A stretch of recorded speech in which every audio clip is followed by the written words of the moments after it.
భారతీయ జనతా పార్టీకి సుశిక్షితులైన సైనికుల్లో ఆయన ముందు వరుసలో ఉంటారు.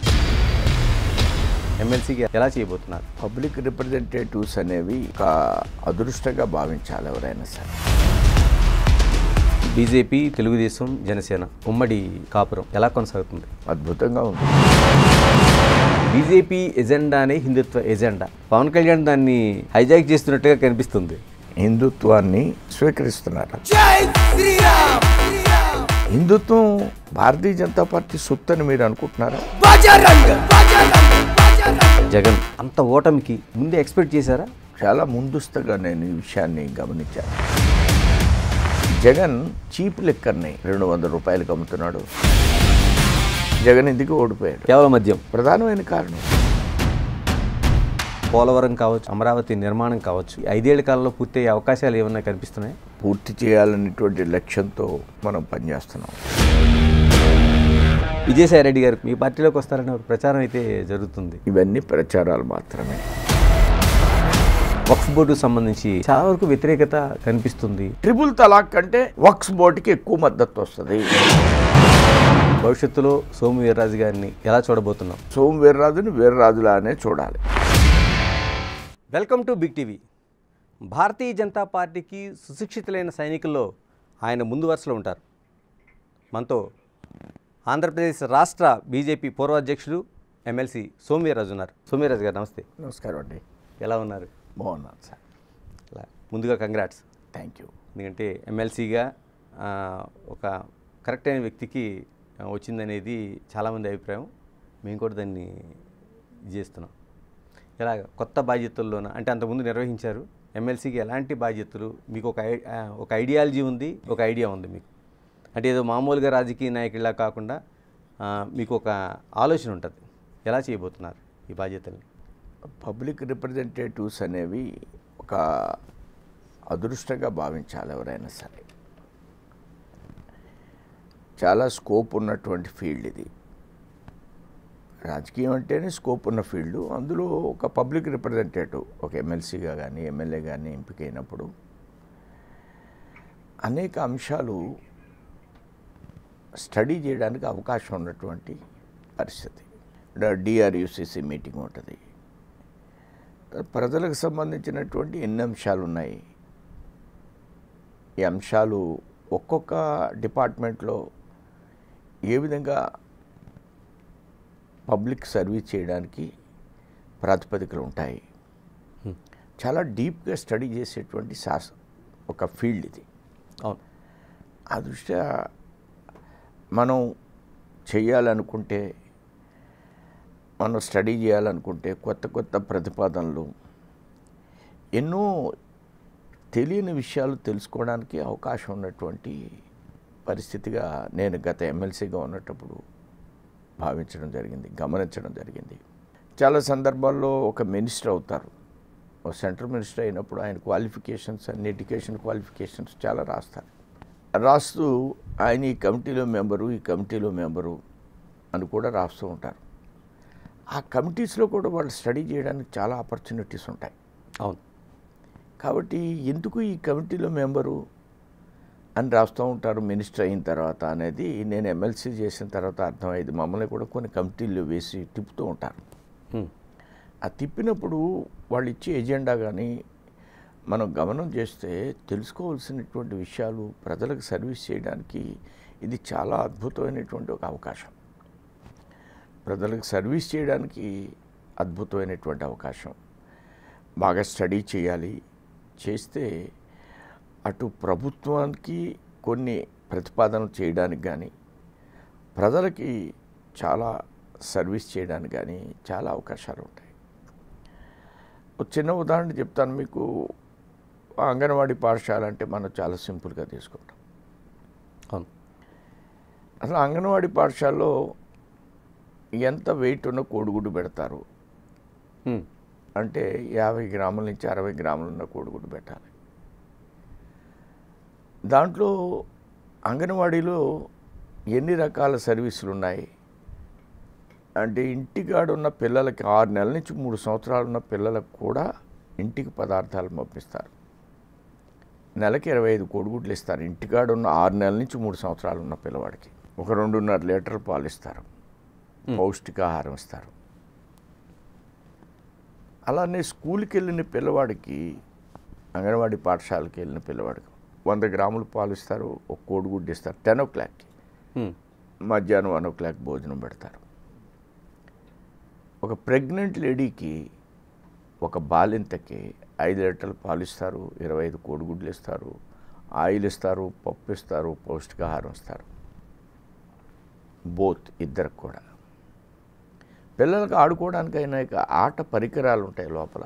నేను ఒక పాఠశాల విజిట్ చేయడానికి వెళ్తే మొన్న మా పరికరాలు ఉంటాయి, ఆట వస్తువులు ఉంటాయి అంటే అన్ని కొత్త వస్తువులు అందులో పెట్టి ఉంది. పిల్లలు ఓపెన్ చేయగానే పిల్లలు తీసుకుని ఆడుకుంటూ ఉన్నారు.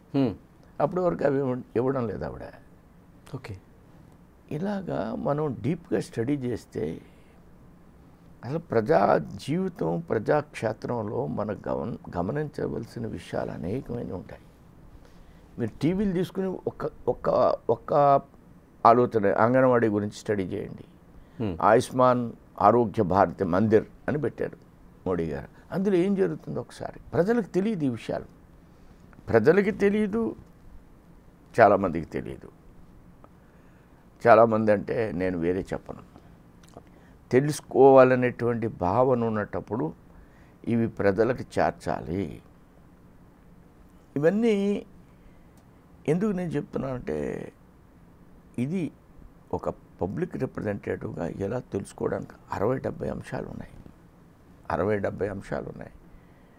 ఈ 60-70 అంశాలని ఒక్కొక్క అంశం డీప్గా స్టడీ చేయడానికి మీకు రోజులు పడుతుంది.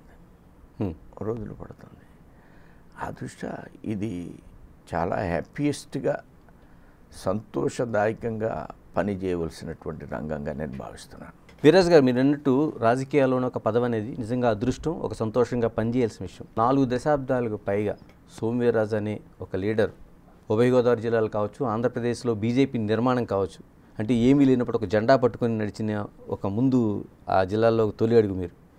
అలాంటిది మీకు రావాల్సిన అదృష్టం చాలాసార్లు బ్రేక్ పడుతూ ఉంటుంది. ఎందుకంటే నిజంగా మీరు జెండా పట్టుకుని మీ వెనక నడిచిన వాళ్ళు మినిస్టర్లు అయ్యారు, కేంద్ర మంత్రులు అయ్యారు, మిగతా అనేక పదవులు అనుభవించారు. ఎందుకని ఆ అదృష్టానికి ఎందుకు బ్రేక్ పడుతుంది?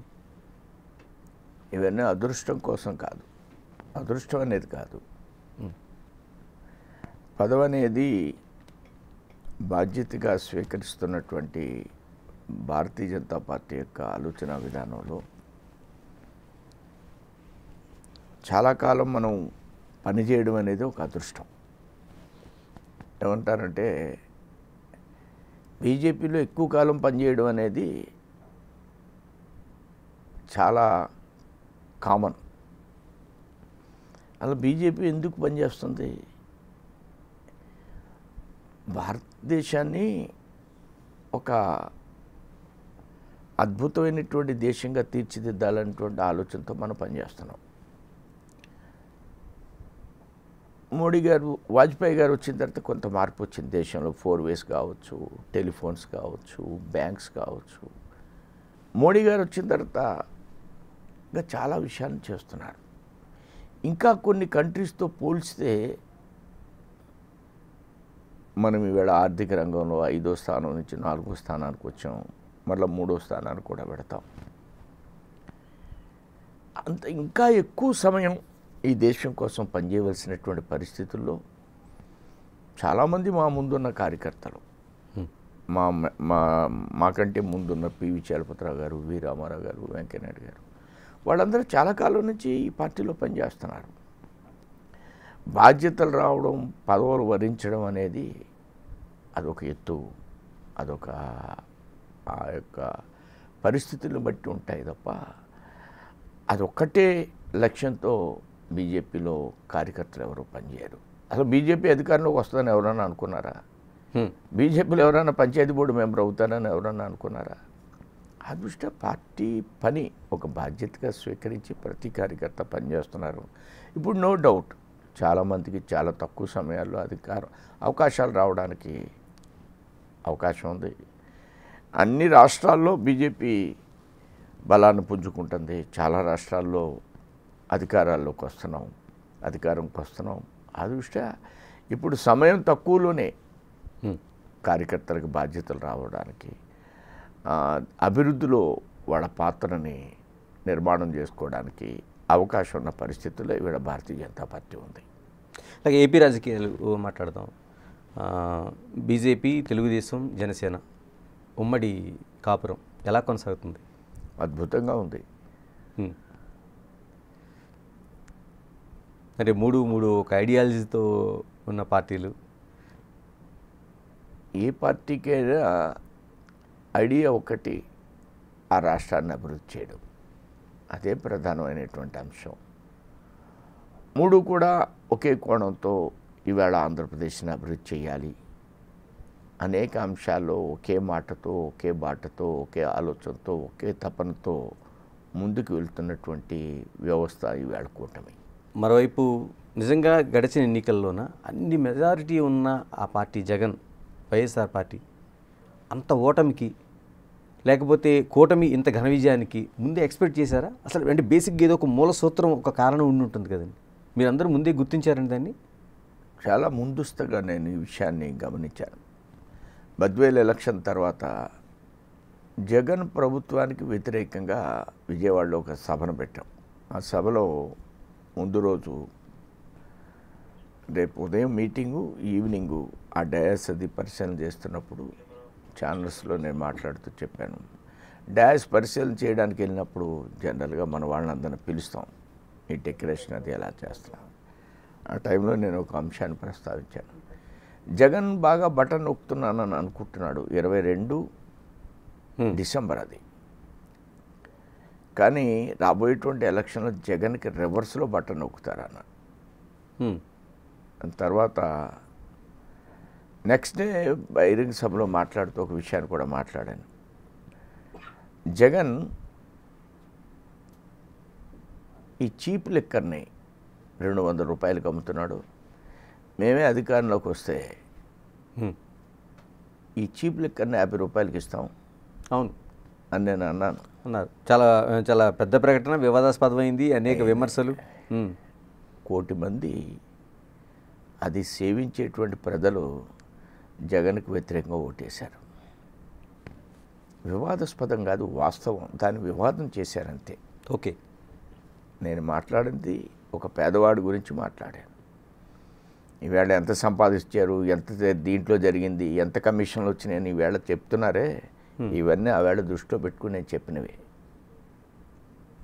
నేను మాట్లాడిన దానికి రివర్స్లో బటన్ నొక్కుతారన్నాను. ఎందుకన్నానంటే 1 కోటి మంది చీప్ లిక్కర్ తాగేవాళ్ళు వాడు డబ్బు పెట్టి కొనుక్కునేటప్పుడు వాడికి కావాల్సిన బ్రాండ్ నువ్వు అమ్మాలి, కానీ నీవు తయారు చేసిన బ్రాండ్ అమ్మితే ఎంతకాలం తాగుతారు? మీ దగ్గర డబ్బులు ఉన్నాయి, షాప్కి వెళ్తారు, మీకు నచ్చింది కొనుక్కుంటారు. అంతేగాని డబ్బులు ఇస్తూ నేను తయారు చేసింది నువ్వు తాగు అంటే అదే జరిగింది. ఇప్పుడు సింపుల్గా మీరు ఎన్ని కానుకలు ఇచ్చారు, మీరు అందరికీ ఆశ్చర్యం ఉంటే ఇన్ని కానుకలు ఇచ్చారు కదా, ఇంత చేశారు కదా, అసలు జగన్ ఎందుకు ఓడిపోవాలి? జగన్ ఎందుకు ఓడిపోయాడు? సింపుల్, కేవలం మద్యం అంతే. అదొకటి ప్రధానమైన కారణం.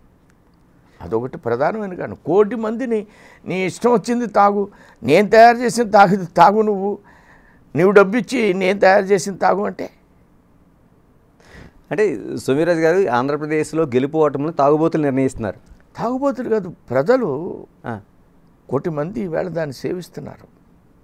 ఓకే, వాళ్ళని తాగుబోతులు అంటారా, మీరేమంటారు? Consumers, they are consumers. ముఖ్యమంత్రి, ఇప్పుడున్న ముఖ్యమంత్రి చెప్పారు, మేము అందరికి కూడా మద్యాన్ని, క్వాలిటీ ఉన్న మద్యాన్ని ఇస్తానని. అంటే తాగుమూతనాన్ని ప్రోత్సహిస్తున్నట్ల చంద్రబాబు నాయుడు గారు? అవునా కాదా? అన్నారా లేదా ఎలక్షన్ ముందు? ఖచ్చితంగా, ఎందుకంటే గవర్నమెంట్కి వచ్చే ఆదాయంలో అదే కదా కీలకమైంది. మీకు ఆదాయం అన్నారా, దేన్ని అన్నారా అని నేను వివాదాల్లోకి వెళ్ళాను. ఆ దృష్ట్యా మీరు ట్రూ స్పిరిట్ని అర్థం చేసుకోవాలి. ఒక పేదవాడిని నా ఇష్టం వచ్చినట్లు నడిపిస్తాను, నువ్వు డబ్బు ఇచ్చినప్పుడు నా ఇష్టం వచ్చిందే నువ్వు తాగాలి అంటే వాళ్ళు తప్పకుండా వ్యతిరేకంగా ఓటేశారు. ఓటేశారు. కాబట్టి ప్రభుత్వం మారిపోయింది. ఇది మీకు ఆశ్చర్యంగా అనిపించవచ్చు. ఆశ్చర్యంగా ఉంది. ఆశ్చర్యం కాదు, వాస్తవం ఇది. 1,00,00,000 మంది తాగుతున్నారు ఆంధ్ర రాష్ట్రంలో ప్రతిరోజు. ఉమ్. మరి అంటే 1,00,00,000 మందికి నువ్వు కరెక్ట్ అయింది ఇవ్వకపోతే ప్రభుత్వ దుకాణం అది, ప్రభుత్వం అమ్మిస్తుంది. అవును. మరి తాగుమూతనాన్ని ప్రోత్సహిస్తున్నట్లా ప్రభుత్వం అమ్ముతుంటే ఏమన్నాళ్ళు ప్రభుత్వాన్ని మీరు ఏమంటారు? అదే ఇప్పుడు ఇంతకుముందు ఉన్న ప్రభుత్వమే మద్య నిషేధం కోసం ప్రకటనలు చేసింది. అందరూ అన్నారులేండి, నిషేధం కోసం ప్రయత్నం చేస్తామని చాలా పెద్ద వాళ్ళు అన్నారు. కానీ అది జరగడం లేదు కదా. ఇలా ఏపీలో మరో కీలకమైన అంశం బీజేపీ ఎజెండానే హిందుత్వ ఎజెండా.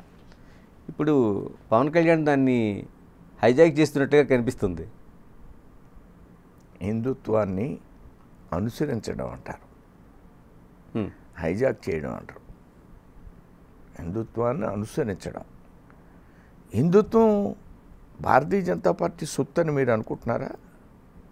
తమరి పేరు గణేష్ గారు. గణేష్ ఆలయాలు ఉన్నాయి, అందరూ వెళ్తారు. గణేష్ నిమజ్జనం జరుగుద్ది. అది బీజేపీ చెప్తే జరుగుతుందా? అనాదిగా జరుగుతుంది అది.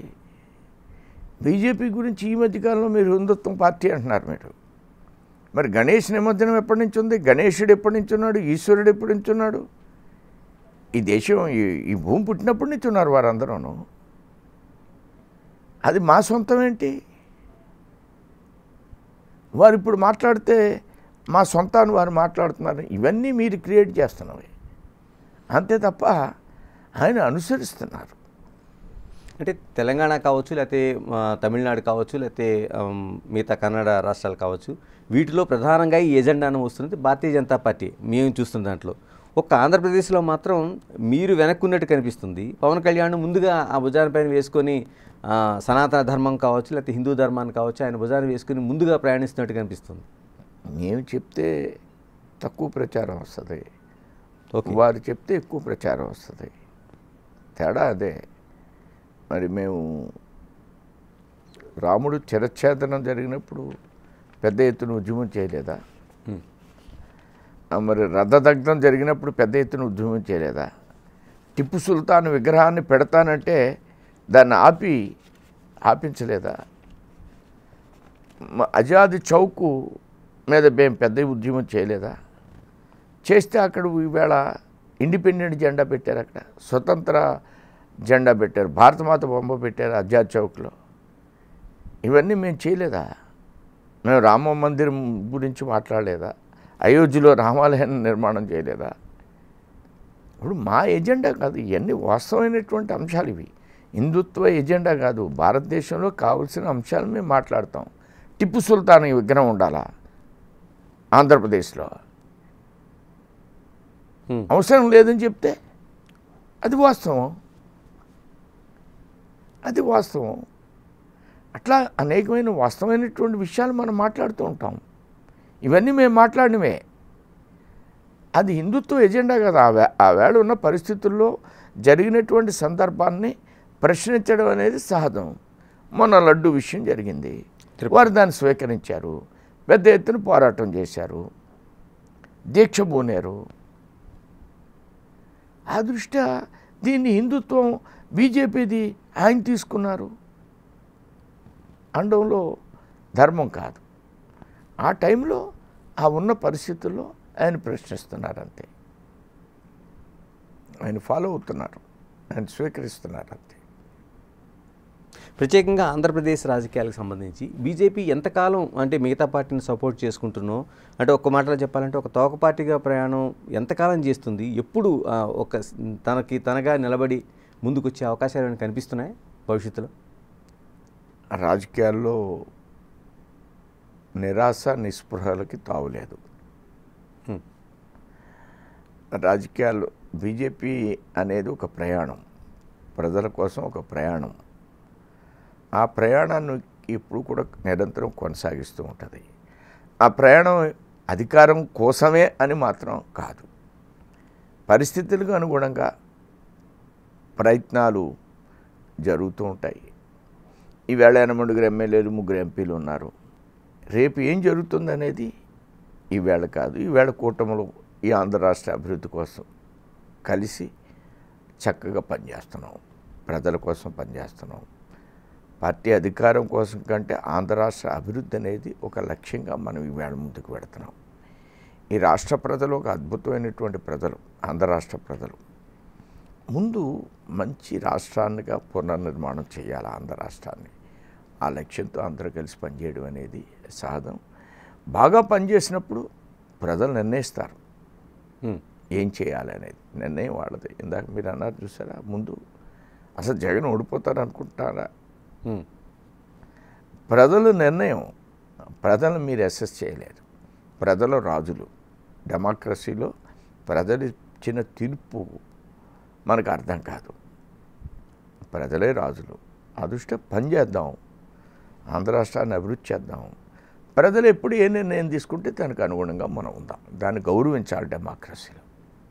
అలా మీరు అన్నట్టు అభివృద్ధి లక్ష్యంగా నడుస్తున్న ప్రయాణంలో పోలవరం కావచ్చు, లేకపోతే అమరావతి నిర్మాణం కావచ్చు, గతంతో పోల్చితే గతంలో అనేక విమర్శలు మట్టి ఇచ్చారు, లేకపోతే పాచిపోయిన లడ్డూలు ఇచ్చారని విమర్శలు పోయి ఈ రోజున వేల కోట్ల రూపాయలు మీరు దాన్ని ముందుంచి నడిపించమని చెప్తున్నారు. అంటే ఈ 5 ఏళ్ల కాలంలో పూర్తయ్యే అవకాశాలు ఏమన్నా కనిపిస్తున్నాయి? పూర్తి చేయాలనేటువంటి లక్ష్యంతో అనేక రకాలుగా కేంద్రం ఈ రాష్ట్రాన్ని అభివృద్ధి చేయాలి, డబుల్ ఇంజిన్ సర్కార్లో ఈ రాష్ట్రం ముందుకు వెళ్ళాలి. ఆ లక్ష్యంతో మనం పనిచేస్తున్నాం. ఆ లక్ష్యంతో ఈ ఆంధ్ర రాష్ట్రాన్ని అభివృద్ధి చేయాలనేటువంటి ఆలోచనతో కేంద్రం అనేక విధాలుగా రాష్ట్ర ప్రభుత్వానికి సహకరిస్తుంది. ఆ విధంగా పోలవరం ముందుకు పెడుతుంది, స్టీల్ ప్లాంట్ ముందుకు పెడుతుంది, రైల్వే జోన్ ముందుకు పెడుతుంది, క్యాపిటల్ అన్ని విధాలుగా అభివృద్ధి చెందుతుంది. మరొక ఈ క్యాపిటల్ సెల్ఫ్ సఫిషియెంట్ క్యాపిటల్, అంటే క్యాపిటల్ మూలంగా వనరులు రావాలి అనే ఆలోచనతో ఈవేళ కూటమి ప్రభుత్వం ప్రయత్నం చేస్తుంది. ఇది ఆంధ్రప్రదేశ్ అభివృద్ధిలో ఒక ప్రధానమైనటువంటి అంశంగా కూటమి ప్రభుత్వం భావిస్తుంది.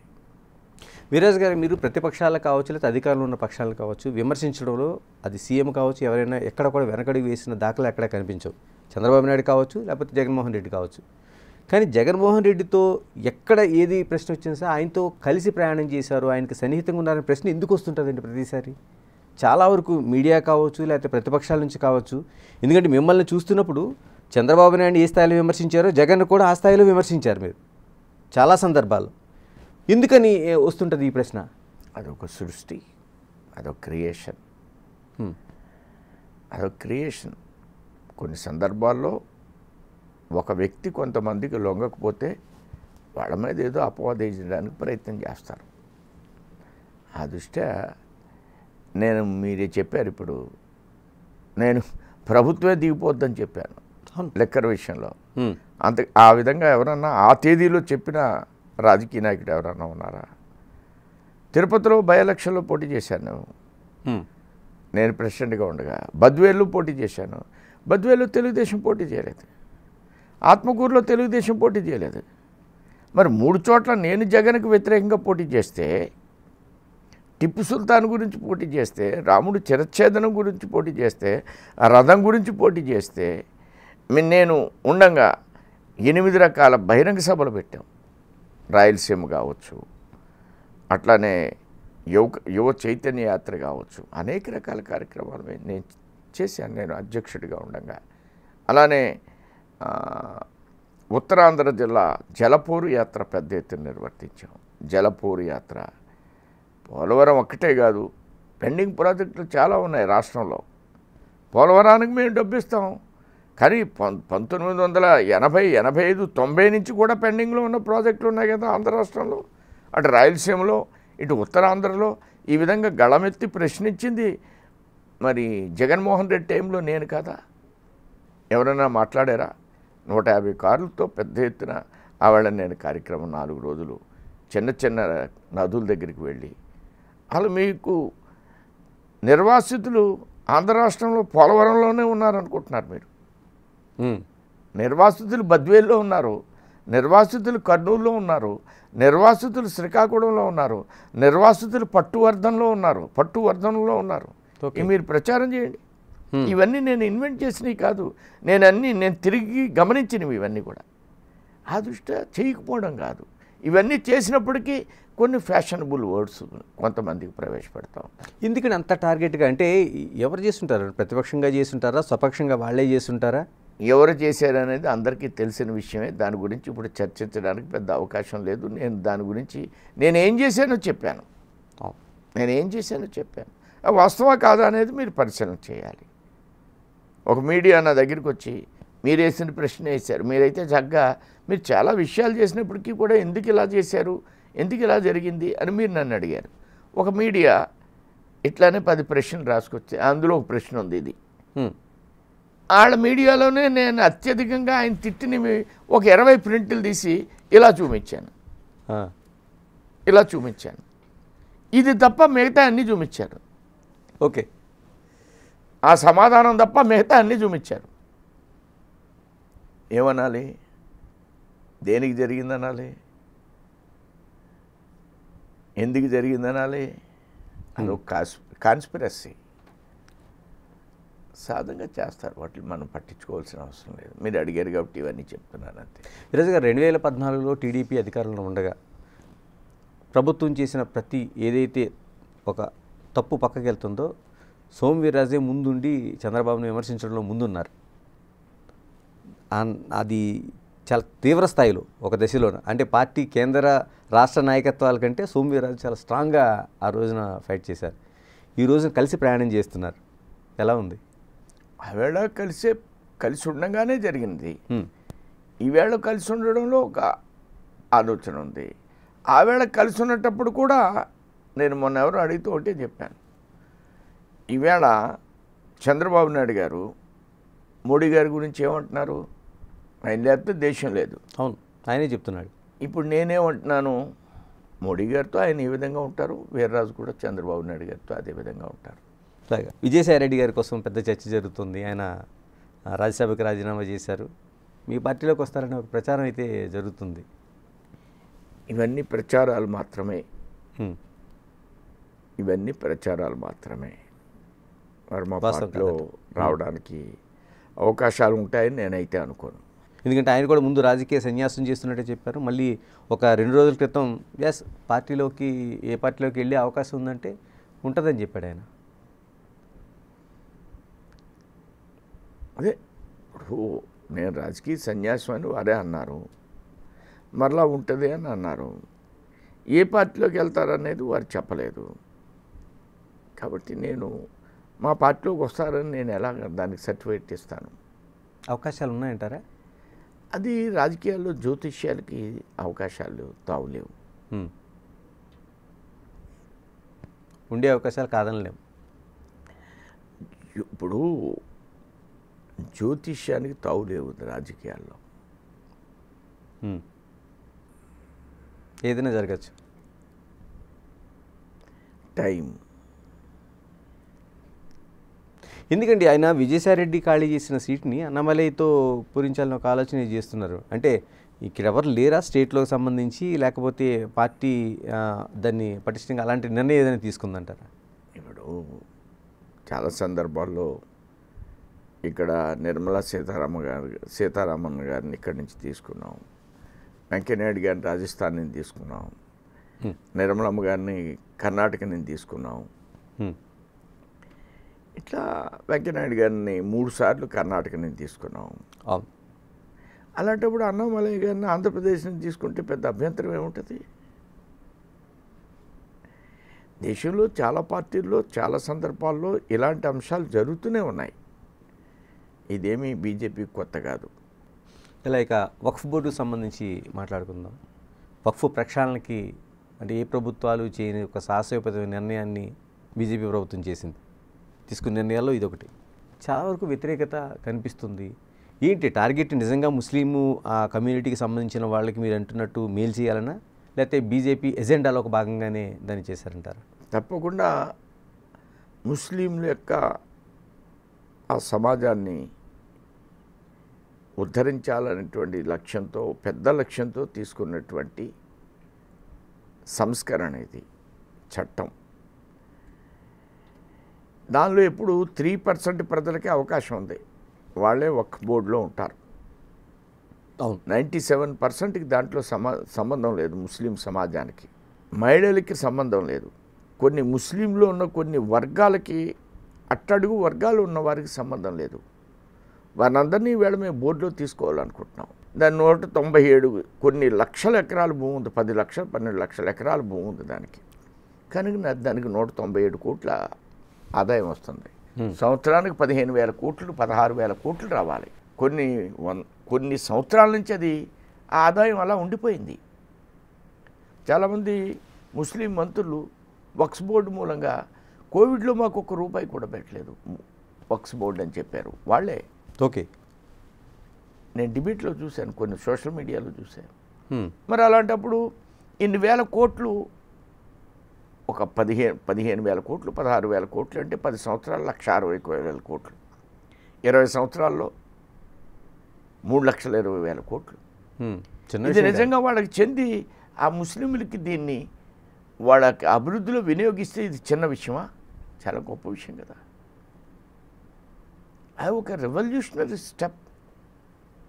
దేశంలో అన్ని వర్గాలు సమాజ స్థాపనని ఏదైతే అంటున్నామో అందులో ఇది భాగమే. అంటే ముస్లింలు భారతదేశ వ్యాప్తంగా 20% ఉన్న సందర్భంలో వారు అభివృద్ధి చెందితేనే కదా భారతదేశం అభివృద్ధి చెందేది. ఆ లక్ష్యంతో తీసుకున్నటువంటి నిర్ణయం ఇది, అంతేగాని మత ఆధారంగా తీసుకున్నటువంటి నిర్ణయం కాదు. వారికి వ్యతిరేకంగా తీసుకోలేదు, ఇది వారి అభివృద్ధి కోసం తీసుకున్నటువంటి నిర్ణయం ఇది. ఎందుకని మరి మద్దతు ఆ స్థాయిలో ఎందుకు రావటం లేదు? ఎందుకు రాలేదు? మేము 240 మేము బోర్డులో ఆమోదం పొందాము. ఓకే, నేనంటుంది ఓకే, పార్లమెంట్కి సంబంధించి మాట్లాడలేదు, బయట ప్రజల నుంచి నిజంగా అంత మంచి మేలు జరిగినప్పుడు ఎందుకు ప్రజలు ఆ విధంగా ముందుకొచ్చి చర్చ చేయాలి కదా. నేను చెప్పిన తర్వాత కదా మీకు ఈ విషయాలు అర్థమైంది. మాధ్యమాల ద్వారా ఇవన్నీ విస్తృతంగా చర్చ జరిగి, మాధ్యమాల ద్వారా ఇవి ప్రజల్లోకి వెళ్ళి, మాధ్యమాల ద్వారా ముస్లిం సమాజంలోకి వెళ్ళి, మాధ్యమాల ద్వారా జనరల్ పబ్లిక్లోకి వెళ్ళినప్పుడు ఎందుకు మద్దతు రాదు? ఇది అబద్ధం కాదు కదా. ఒకే వర్గం ప్రజలు ఉండడం అబద్ధమా? నిజం. అది నిజం దాగుద్దా? ఈవేళ అది ఓపెన్ అయింది. మొన్న మా హైదరాబాద్ విజయవాడలో మీటింగ్ జరిగింది, అన్ని రాష్ట్రాల్లో కూడా మీటింగ్ జరిగింది. ముస్లిం సోదరులు అనేక మంది వచ్చారు. అనేక మంది నాకే ఆశ్చర్యం వేసింది ఆ సమావేశం చూస్తే. వాళ్ళందరూ మాట్లాడిన ధోరణిగా చూస్తే డెఫినెట్గా దీనికి మద్దతు వస్తుంది, 100% మద్దతు వస్తుంది. ట్రిపుల్ తలాక్ కంటే వక్ఫ్ బోర్డుకి ఎక్కువ మద్దతు వస్తుంది. ఇది 100% రాసి పెట్టుకోండి, no doubt at all. Firoz garu, ఇప్పుడు కాశ్మీర్లోన ఆ దాడులు, ముష్కర దాడులు చూసాం మనం. ఉంది పెహల్గాంలోకి వెళ్తున్న వాళ్ళకి టూరిస్టులని చూసారు. దాన్ని ఖండించడంతో పాటు మనకి కొద్ది రోజుల్లోనే, అంటే జూలైలోనే అమర్నాథ్ యాత్ర ప్రారంభమవుతుంది. ఈ ఏడాది చాలా ఎక్కువ రిజిస్ట్రేషన్స్ జరిగినాయి అనేది చెప్తున్నారు. ఒకటి, దీన్ని ఎలా చూడాల్సిన అవసరం ఉంది? వాళ్ళకి రక్షణకు సంబంధించి కానీ, వాళ్ళు ఉన్న భయాలను అన్ని విధాల రక్షణ ఇచ్చేటువంటి చర్యల్లో భారత ప్రభుత్వం ఉంటుంది. ఇది మొన్న జరిగినటువంటి ఏదైతే ఈ ఘోరమైనటువంటి కార్యక్రమం ఉందో, క్రూరమైనటువంటి కార్యక్రమం ఉందో, మోడీ గారి ప్రభుత్వం దీన్ని చిన్నగా చూడదు. చాలా మూల్యాన్ని చెల్లించుకోవాల్సి వస్తుంది. హిందువులని పేరు పెట్టి అడిగి కాల్చి చంపారు. మూల్యాన్ని చెల్లించుకోవాల్సి వస్తుంది. మనం ఎంతైతే నష్టపోయామో దీనికి తీవ్రంగా ఎదుర్కొనే పరిస్థితి వాళ్ళు చవి చూస్తారు రాబోయేటువంటి రోజుల్లో. ఏ విధంగా అంటారు? అంటే పుల్వామా చేసినప్పుడు మనం సర్జికల్ అటాక్స్ చేసాం, ఏ విధంగా అనేది కాలం నిర్ణయిస్తుంది. దాన్ని నేను ముందే నిర్ణయించను, నేనే చెప్పకూడదు ఏం జరగాలనేది. ప్రభుత్వం తీవ్రంగా ఆయన 1 డే వెనక్కి వచ్చారు, టూర్ మానుకుని. అమిత్ షా గారు వెళ్ళారు ఆ ప్రాంతానికి. ప్రభుత్వం చాలా సీరియస్గా ఉంటుంది. ప్రపంచం స్పందించింది ఈవేళ. ట్రంప్ కావచ్చు, రష్యా కావచ్చు, అనేకమంది దేశాలు స్పందించినాయి. ఈవేళ పరిణామాలు తీవ్రంగా ఉండబోతున్నాయి రాబోయేటువంటి రోజుల్లో. ఫిరోజ్ గారు, నేను జమ్మూ కాశ్మీర్ కావచ్చు, లేకపోతే అమర్నాథ్కి కావచ్చు, దాదాపు 4-5 సార్లు వెళ్ళాను. అడుగున మనకి సెక్యూరిటీ కనిపిస్తూ ఉంటుంది. ఎందుకంటే ప్రత్యేకంగా బీజేపీ వచ్చిన తర్వాత అక్కడ ఆర్టికల్ సంబంధించిన తర్వాత కూడా ఎందుకని ఈసారి ఎందుకు ఆ వైఫల్యం అనిపించింది? వైఫల్యం అంటే వాళ్ళు అసలు మామూలుగా రాలేదు, చాలా ప్లాన్డ్గా వచ్చారు. పోలీసులు దుస్తుల్లో వచ్చారు, ఎవరో గమనించినటువంటి పరిస్థితి అది. ఒక్కొక్కసారి ప్లాన్డ్గా జరుగుతూ ఉంటాయి, ఆ ప్లాన్ని మనం గమనించలేకపోతూ ఉంటాం. ఎప్పటి నుంచో నక్సలైట్లు ఉన్నారు, మట్టు పెడుతున్నాం. ఇప్పుడు మరి వాళ్ళు గమనిస్తున్నారా ఇప్పుడు? ఎప్పటి నుంచో ఉన్నారు. ఇప్పుడు ఎంత తీవ్రంగా ఉన్నాం మనం. గవర్నమెంట్ ఒక ప్లాన్ ప్రకారం వెళ్తుంది. అలాగే తీవ్రవాదులు కూడా ఒక ప్లాన్ ప్రకారం ఉన్నారు. ఆ ప్లాన్ని ఏ విధంగా రాబోయేటువంటి రోజులు ఎదుర్కోవాలనేది ప్రభుత్వం ఎప్పుడు కూడా అంచనాలతో ఉంటుంది. వీరాజ్ గారు, ఒక్కసారి ఆంధ్రప్రదేశ్ రాష్ట్రంలో అరెస్టుల కోసం నేను మాట్లాడదలుచుకున్నాను. గత ప్రభుత్వం ఇలాంటి అరెస్టులు చేయడం ద్వారా, అలా కేసులు పెట్టడం ద్వారా చాలా వరకు ప్రజా వ్యతిరేకత మూటగట్టుకుంది. మీరు అంటున్నట్టు మద్యంతో పాటు ఇది కూడా ఒక కారణమైంది. మళ్ళీ ఇప్పుడు అదే బాటలోన నేనంటే కూటమి ప్రభుత్వానికే చెప్తాను. ఎందుకంటే తెలుగుదేశం లేకపోతే జనసేన పాలసీగా నడుస్తున్నా, బీజేపీకి అందులో ప్రమేయం ఉన్నా లేకపోయినా కూటమిగా ఉన్నారు కాబట్టి ఇలాంటి అరెస్టులని మళ్ళీ ఒక కక్ష సాధింపుగా చూడాల్సి ప్రజలు చూడరా? ప్రభుత్వంలో చర్చించవలసినటువంటి అంశం. అంటే చర్చించే లోపల కొంత నష్టం జరుగుతున్నట్టు కనిపించటం లేదా? మీరు సీనియర్ లీడర్గా ఉన్నారు. నష్టం అని ఎందుకు అనుకోవాలి? గత ప్రభుత్వం కొన్ని తప్పిదనాలు చేసింది. ఆ తప్పిదనాల్ని అధికారులు ప్రభుత్వం ఏం చెప్తే అదే చేయాలి అనే ధోరణి కాకుండా మీకంటూ ఒక వివక్షత, మీకంటూ ఒక రెగ్యులేషన్స్ ఉన్న సందర్భంలో మీరు ప్రభుత్వం ఏం చెప్తే అదే చేస్తున్నారంటే ఈ శిక్ష అనుభవించక తప్పదు. ఇప్పుడు ఎవరు అనుభవిస్తున్నారు శిక్ష? ఎవరు అనుభవిస్తున్నారు? ప్రజల తప్పు చేసిన వాళ్ళు. రాబోయేటువంటి రోజుల్లో అధికారులు జాగ్రత్తగా ఉండాలి ఇలాంటి చర్యల మూలంగా.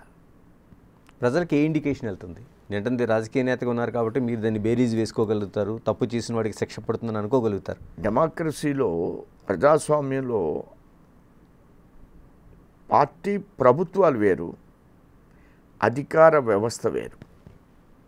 అధికార వ్యవస్థ అనేది ఒక వ్యక్తి ఉద్యోగంలో చేస్తే 40 ఏళ్ళు ఉంటాడు. ఒక ప్రభుత్వం 5 ఏళ్ళు 10 ఏళ్ళు మారిపోద్ది. నువ్వు 40 ఏళ్ళు నువ్వు సర్వీస్ చేస్తున్నావంటే నీకు జీతం ప్రజలు ఇస్తున్నారు, నువ్వు జీతం ప్రజల తరపున ఉండాలి. నువ్వు ప్రభుత్వాలు ఉన్నప్పుడు తప్పు చెప్తే దాన్ని అంగీకరించకుండా ఇది కరెక్ట్ కాదని చెప్పే స్థితిలో ఉండాలి నువ్వు. అంతేగాని జగన్ కొట్టేయమన్నాడు కాబట్టి ఎవరినో కొట్టేయడం, దాన్ని ఇప్పుడు ఎవరు శిక్ష అనుభవిస్తున్నారు? వాటిని అమలు చేసిన వాళ్ళు అనుభవిస్తున్నారు. అంటే జగన్ కూడా ఇప్పుడు అదే చెప్తున్నాడు కదా. ఇప్పుడు చెప్తున్న ప్రభుత్వం ఏదైతే చేస్తున్నారో పోలీసులు కావచ్చు, వాళ్ళని బట్టలు ఓడదీస్తారనే పదం కూడా ఆయన ఉపయోగించాడు. అంటే ఈ దేశానికి ఆ వ్యక్తి ఎంత శత్రువు, ఆ దేశానికి ఈ వ్యక్తి ఎంత శత్రువు అన్నట్టు ఒక ప్రతిపక్షంలో ఉన్న పార్టీ చూస్తుంటే జగన్ మాట్లాడిన మాట 100% డెమోక్రసీలో అదొక తప్పిదనమైనటువంటి మాట. ఆ మాట ఎవరు ఉపయోగించడానికి వీల్లేదు. బట్టలు ఓడదీసి ఒక అధికారి నేను తన్నుతాను, నువ్వుగా తన్నేది, నువ్వెవరు తన్నడానికి? అది కరెక్ట్ అయినటువంటి మాట కాదు. అది ఉక్రోషంతో మాట్లాడినటువంటి మాట, డెమోక్రసీకి విరుద్ధంగా మాట్లాడినటువంటి మాట. అది కరెక్ట్ కాదు. ఆ మాటను విత్డ్రా చేసుకోవాలి ఆయన వెంటనే. దాని మీద కూడా చాలా పెద్ద చర్చ జరిగింది. అవును. ఇలా ఇక పార్టీకి రాష్ట్రంలో పురంధేశ్వరి అధ్యక్షురాలు ఉన్నారు. ఎలా ఉంది కోఆర్డినేషన్, ఎలా నడుస్తుంది పార్టీని? మీరంటే భవిష్యత్తుకి సంబంధించి ఎప్పటికైనా బీజేపీ అనేది సింగిల్ ఎజెండాతో తను అధికారంలో రావడమే లక్ష్యం. అలాంటి లక్ష్య సాధనకి ఎలా ప్రయాణం జరుగుతుంది? మాది ప్రాంతీయ పార్టీ కాదు, అది ఒక అఖిల భారత పార్టీ. మా లక్ష్యాన్ని నిర్ణయించేది ఆల్ ఇండియా పార్టీ. దానికి అనుగుణంగా మేము పనిచేసుకుంటూ పెడతాం. చివరిగా అడగదలుచుకున్నాను సోమ్యరాజు గారు, ఒకప్పుడు మీరు ఆ ఉభయ జిల్లాల్లో కావచ్చు, మిగతా చోట కావచ్చు, కమ్యూనిస్టు పార్టీలు అంటే మీరు ప్రధానమైన పోటీ వాళ్ళతోనే చేసేటోళ్ళు. ఆ సంఖ్యాబలం కావచ్చు, అంటే నేనంటే 2 సీట్లే ఉన్నప్పుడు బీజేపీ పోరాటంలో కూడా సోమ్యరాజు గారు కీలక పాత్రగా ఆ జిల్లాలో వహించారు. ఎందుకని అంత కుంచుకుపోయినాయి పార్టీలు? అంటే రాజకీయ పార్టీలు కాబట్టి విధానం ఉంటుంది, వాటికి ఒక ఐడియాలజీ ఉంటుంది. ఒక్కసారిగా అంత నిర్వీర్యం అయిపోవడానికి కారణం ఏముంది? ఏ పార్టీ? కమ్యూనిస్ట్ పార్టీలకు సంబంధించి వాళ్ళు భారతదేశంలో ఉన్న విధానాలను ఎంపిక చేసుకోలేదు. భారతదేశం యొక్క ఆలోచన విధానం శత్రువుల యొక్క విధానంగా తీసుకున్నారు. వాళ్ళు ఈ దేశంలో ఉన్నటువంటి విధానాలను వాళ్ళు అనుసరించడం లేదు. వాళ్ళు అనుసరించేది ఎక్కడో రష్యా, చైనా అనేటువంటి ఆలోచనతో ఉన్నారు వాళ్ళు. ఇక్కడ ఆలోచన విధానం ఏంటి? స్టీల్ ప్లాంట్ ఎందుకు లాస్ వస్తుంది? సరిచేయవలసిన బాధ్యత వాళ్ళది కాదా? 700 రోజులు నిరాహార దీక్ష చేస్తే స్టీల్ ప్లాంట్ గురించి చేస్తున్నారా? ఎవరి కోసం చేస్తున్నారు మీరు? వాళ్ళు స్టీల్ ప్లాంట్ ప్రాఫిట్లోకి వస్తుంది. తప్పుల్ని సరిదిద్దాలి. నేను ఇందాక చెప్పాను, రెండు రూపాయలు కోడిగుడ్డు ఇస్తున్నారు. ఐసిడిఎస్ వర్కర్స్ ఎవరు యూనియన్ అండి?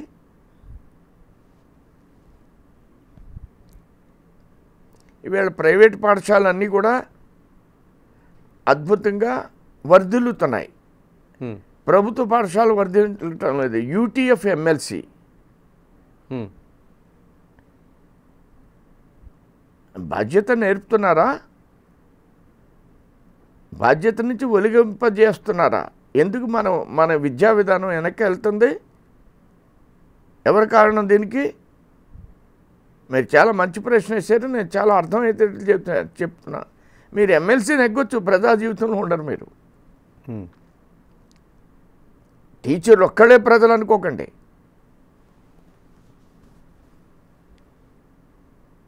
చదువుకునే పిల్లల యొక్క తల్లిదండ్రులు అందరూ ప్రజలు.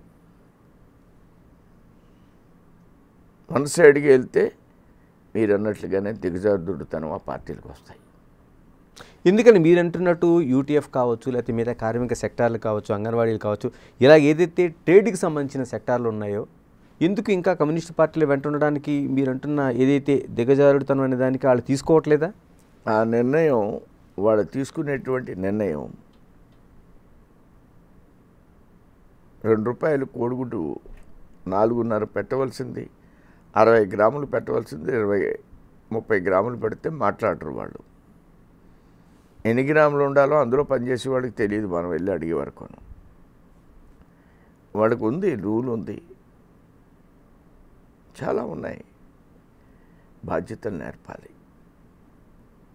యూనియన్ అనేది బాధ్యత నేర్పాలి. జపాన్లో స్ట్రైక్ చేసినప్పుడు ఎక్కువ పని చేస్తూ ఉంటారు. రివర్స్ పాలసీ అది అమలు జరపాలి. వాళ్ళు అమలు జరిపితే తప్పకుండా వాళ్ళు మంచి అభిప్రాయం ప్రజలు వస్తుంది కదా. స్టీల్ ప్లాంట్ లాస్ ఎందుకు వస్తుంది? మీరు సరి చేస్తే లాస్ ఉంటుందా? ఇప్పుడు మీరే నెగ్గుతారుగా యూనియన్లో, వేరే యూనియన్ లేదు కదా.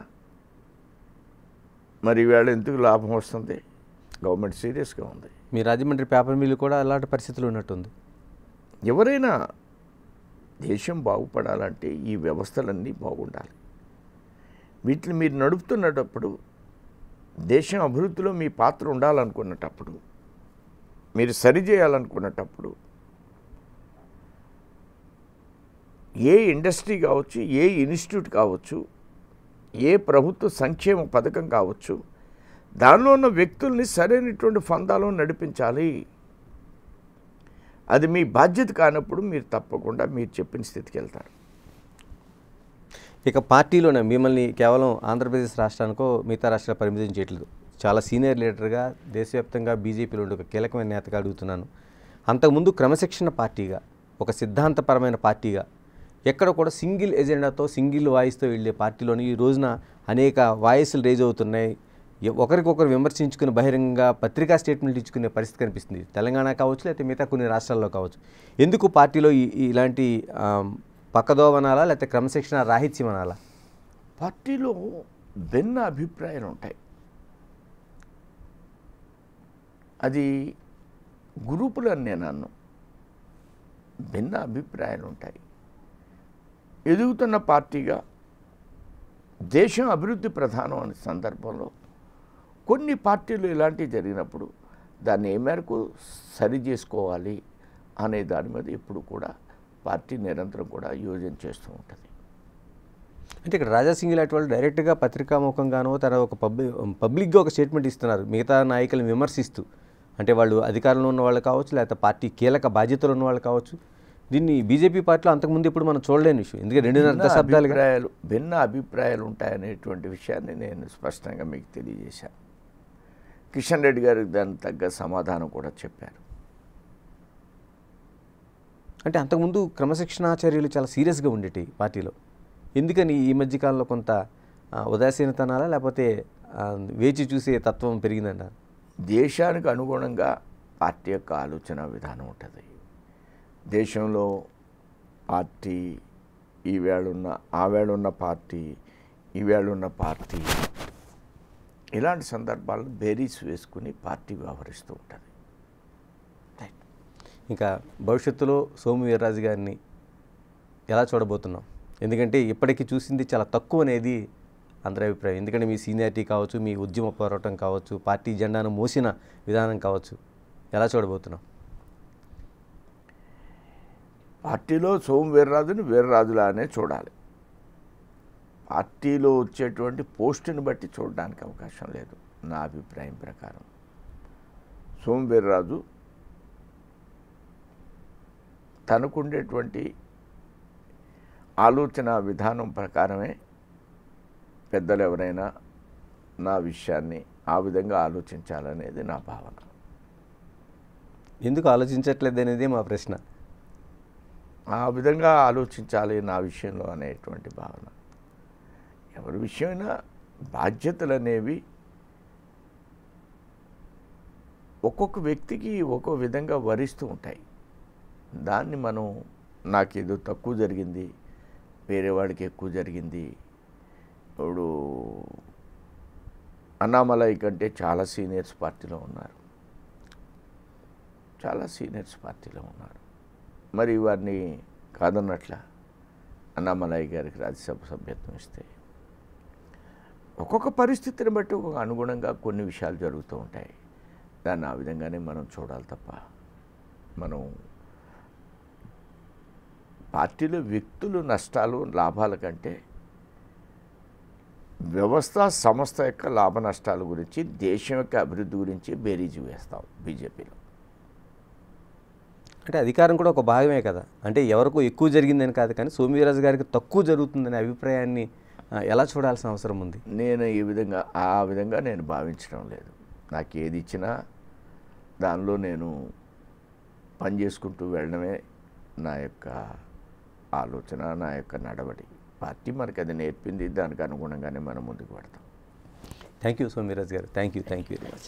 నిజంగానే బీజేపీలో ఒక సుశిక్షితుడైన సైనికుడు అంటే సోము వీర్రాజుని చాలా సందర్భాలు చెప్తూ ఉంటారు. ఆయన ఇప్పుడు మాటల్లో కావచ్చు, ఆ పార్టీ విధానం మీద కావచ్చు, భవిష్యత్తులో ఆయనకి ఉండే ఆ ప్రయాణం కావచ్చు, అవన్నీ కూడా స్పష్టమయ్యాయి. Keep watching Big TV. This is Ganesh. For more videos like this, subscribe Big TV channel.